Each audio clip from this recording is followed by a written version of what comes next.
Assalamualaikum warahmatullahi wabarakatuh. Saya akan menjelaskan sedikit yaitu tentang cara memahami remaja. Berikut untuk penjelasannya. Cara memahami masa remaja. Remaja berasal dari kata Latin adolescens, yaitu tumbuh atau tumbuh menjadi dewasa. Istilah adolescens mempunyai arti yang lebih luas lagi yang mencakup kematangan mental, emosional, sosial, dan fisik. Pada masa ini sebenarnya tidak mempunyai tempat yang jelas karena tidak termasuk golongan anak tetapi tidak juga golongan dewasa atau tua. Remaja adalah suatu usia di mana individu menjadi terintegrasi ke dalam masyarakat dewasa, suatu usia di mana anak tidak merasa bahwa dirinya berada di bawah tingkat orang yang lebih tua, melainkan merasa sama atau paling tidak sejajar. Masa remaja adalah suatu periode transisi dalam rentang kehidupan manusia yang menjembatani masa kanak-kanak dan masa dewasa. Maksudnya yaitu masa peralihan manusia dari anak-anak menuju dewasa. Masa remaja berlangsung antara umur 12 tahun sampai dengan 21 tahun bagi wanita dan 13 tahun sampai 22 tahun bagi pria. Selanjutnya yaitu perkembangan psikologi remaja diklasifikasikan berdasarkan usianya. Pada tahap remaja ini, anak baru memasuki masa pubertas. Fisik remaja mengalami berbagai perubahan seperti payudara tumbuh, tubuh semakin tinggi, muncul bulu kemaluan, dan lainnya. Perkembangan psikologi anak remaja di usia 10-13 tahun, contohnya itu, yang pertama, membentuk persahabatan yang lebih kuat dan kompleks. Yang kedua, mulai mencari identitas diri yang membuatnya merasa nyaman. Selanjutnya, merasa membutuhkan privasi sehingga memberi batasan tertentu pada orang tua. Dan yang terakhir, mulai peduli dengan penampilan dan tubuhnya karena perubahan yang terjadi pada masa puber. Yang kedua yaitu psikologi remaja pada usia 14-17 tahun. Perkembangan remaja dalam tahap pertengahan ini terus berlanjut. Bukan hanya fisiknya, perubahan psikologi remaja semakin terlihat karena mulai membangun identitas dirinya. Lantas perubahan psikologi apa yang terjadi pada remaja ini? Berikut contohnya. Yang pertama, tertarik menjalin hubungan romantis atau pacaran ataupun secara seksual. Yang kedua, menunjukkan kemandirian agar tidak terus bergantung pada orang tua. Yang ketiga, suasana hati berubah-ubah. Yang keempat, lebih banyak menghabiskan waktu dengan teman.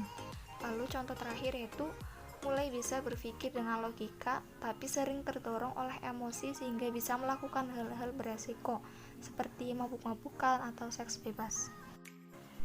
Yang terakhir yaitu psikologi remaja usia 18-19 tahun. Pada usia remaja akhir ini, perkembangan fisiknya telah selesai. Perubahan psikologi remaja lebih terkendali dibandingkan usia sebelumnya, sehingga tidak bertindak gegabah dan sudah memahami sebab akibat dari suatu kejadian. Perkembangan psikologi remaja di usia 18-19 tahun yaitu yang pertama, dapat mengendalikan impuls dengan lebih baik. Yang kedua, memikirkan resiko dan masa depan. Yang ketiga, hubungan dengan lawan jenis menjadi serius. Yang keempat, emosi berangsur stabil. Terus semakin mandiri, dan yang terakhir itu bisa membuat keputusan sendiri dengan mempertimbangkan berbagai hal. Lalu bagaimana sih cara memahami remaja menurut psikologi? Di sini yang pertama yaitu bekali diri dengan ilmu. Jangan hanya bermodal nekat saja, tetapi tidak ada salahnya jika kita mencoba membaca buku atau teori apapun tentang cara menghadapi remaja. Bagaimana masa remaja Anda dulu? Jadi jangan terkejut dengan mood swing atau remaja yang datang di saat tidak terduga.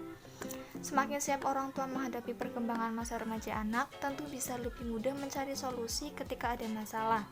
Tak harus berpatokan sama persis dengan teori, sesuaikan dengan karakter anak. Lalu yang kedua yaitu sering berkomunikasi.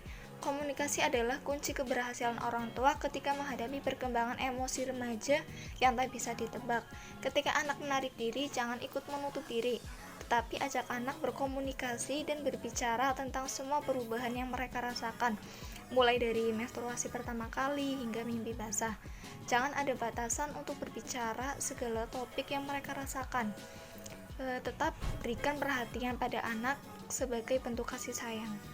Selanjutnya yang ketiga yaitu tak menganggap seks tabu. Di fase remaja ini, keinginan tahu anak-anak tentang hal seputar seksual semakin bertambah.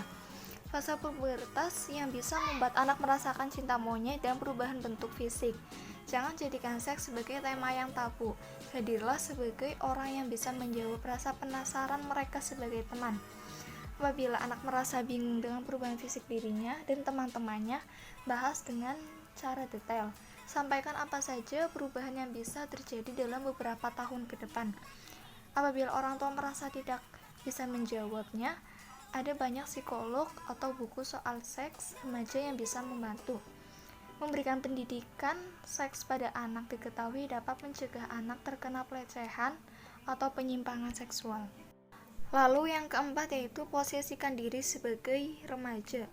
Jangan selalu memposisikan diri sebagai orang tua yang punya perspektif berbeda dengan anak remaja. Posisikan diri sebagai remaja sehingga bisa paham dengan dinamika yang terjadi dalam kehidupan mereka. Ketika anak mulai meminta izin melakukan hal seperti mewarnai rambut atau memakai kutex hitam, jangan langsung menolaknya. Sebisa mungkin pisahkan kapan harus bereaksi menolak keras ketika anak menunjukkan ketertarikan akan sesuatu. Selama tingkah laku anak tidak membahayakan, tak perlu langsung menolak. Namun ketika sudah mendekati hal berbahaya seperti merokok atau narkoba, ajak mereka bicara dari hati ke hati. Yang kelima yaitu bahas hal-hal sensitif. Tak hanya seputar seks, hal-hal sensitif seperti obat-obatan terlarang, minuman keras, dan rokok juga sebaiknya menjadi topik yang tidak lagi tabu dibicarakan. Sampaikan kepada anak bahwa akan ada orang-orang yang sudah mengonsumsi hal tersebut dan membangkitkan rasa penasaran mereka. Di saat yang sama, sampaikan apa saja dampak negatif dari konsumsi hal itu. Buat relasi dengan aktivitas mereka. Seperti merokok akan membuat gigi rusak atau minum alkohol membuat mereka sulit memahami pelajaran di sekolah. Semakin sering dibahas, anak akan tahu mana yang benar dan salah. Lalu yang keenam yaitu hormati privasi.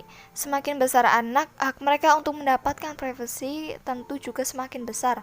Ada banyak orang tua yang masih sulit menghormati privasi anak karena merasa mereka masih dalam tanggungan orang tua. Beri privasi kepada anak dengan tidak mengakses kamar, pesan teks, email, atau telepon masuk. Namun tentunya untuk alasan keamanan, sebaiknya orang tua tetap memantau kemana anak pergi, siapa teman-teman mereka, apa yang dilakukan saat berada di luar. Tak perlu detail, hanya saja tetap pantau siapa saja teman-temannya yang kerap bermain bersama anak. Kepercayaan akan membuat anak menjadi lebih bertanggung jawab. Lalu yang terakhir yaitu terapkan aturan.